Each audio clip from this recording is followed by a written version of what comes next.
Hi friends, welcome back to my channel. എന്തൊക്കെയുണ്ട് വിശേഷം? എല്ലാവർക്കും സുഖമല്ലേ? ഇന്ന് വളരെ പെട്ടെന്ന് തന്നെ തയ്യാറാക്കാൻ പറ്റിയിട്ടുള്ള ഒരു റെസിപ്പിയുമായിട്ടാണ് വന്നിട്ടുള്ളത്.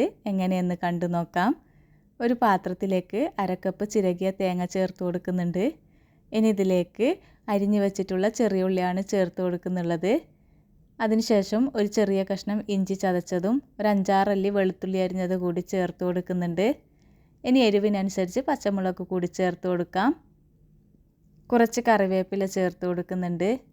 ഇനി ഇതിലേക്ക് പൊടികളാണ് ചേർത്ത് കൊടുക്കുന്നുള്ളത്. 1/2 teaspoon Kashmiri chilli powder, 1/4 teaspoon മഞ്ഞൾപ്പൊടി, ഒരു നുള്ള് ഉലുവാപ്പൊടി. ഉലുവാപ്പൊടി അധികമാവരുത്, കയ്പ്പ് രസം വരും. ഇനി ഇതിലേക്ക് ആവശ്യത്തിനുള്ള ഉപ്പും കൂടി ചേർത്ത് കൊടുക്കാം. അതിനുശേഷം 2 ടേബിൾ സ്പൂൺ വെളിച്ചെണ്ണയാണ് ചേർത്ത് കൊടുക്കുന്നുള്ളത്. വെളിച്ചെണ്ണ ചേർത്തതിന് ശേഷം ഇതെല്ലാം കൂടി കൈവച്ച് ഒന്ന് തിരുമ്മിയെടുക്കണം. ഇപ്പോൾ ഇവിടെ നന്നായി യോജിപ്പിച്ചെടുത്തിട്ടുണ്ട്. ഒരു മൺചട്ടിയിലേക്ക് കോവയ്ക്ക കഴുകി വൃത്തിയാക്കി ഇതുപോലെ നീളത്തിൽ കട്ട് ചെയ്ത് വെച്ചിട്ടുള്ളതാണ്. ഈ കോവയ്ക്കയിലേക്ക് നേരത്തെ തിരുമ്മിയെടുത്തിട്ടുള്ള തേങ്ങയുടെ കൂട്ടുകൂടി ചേർത്ത് കൊടുക്കാം. അതിനുശേഷം ഇതിലേക്ക് വെന്ത് വരാനുള്ളത്ര വെള്ളമാണ് ഒഴിച്ചു കൊടുക്കുന്നുള്ളത്. ഇനി ഇതിലേക്ക് ചേർത്ത് കൊടുക്കുന്നുള്ളത് കുടംപുളിയാണ്. നേരത്തെ കുതിർത്ത് വെച്ചെടുത്തിട്ടുള്ള കുടംപുളിയാണ് ചേർത്ത് കൊടുത്തിട്ടുള്ളത്. പുളി ചേർത്തതിന് ശേഷം ഇതെല്ലാം കൂടി ഒന്ന് ഇളക്കിയെടുക്കാം.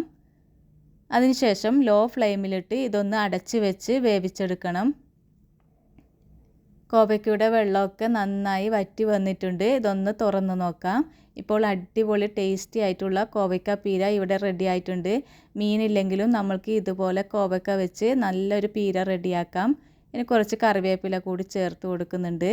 ചോറിൻ്റെ കൂടെ ഇതൊരു നല്ലൊരു പീരയാണ്. എല്ലാവരും ഒന്ന് ട്രൈ ചെയ്ത് നോക്കണേ.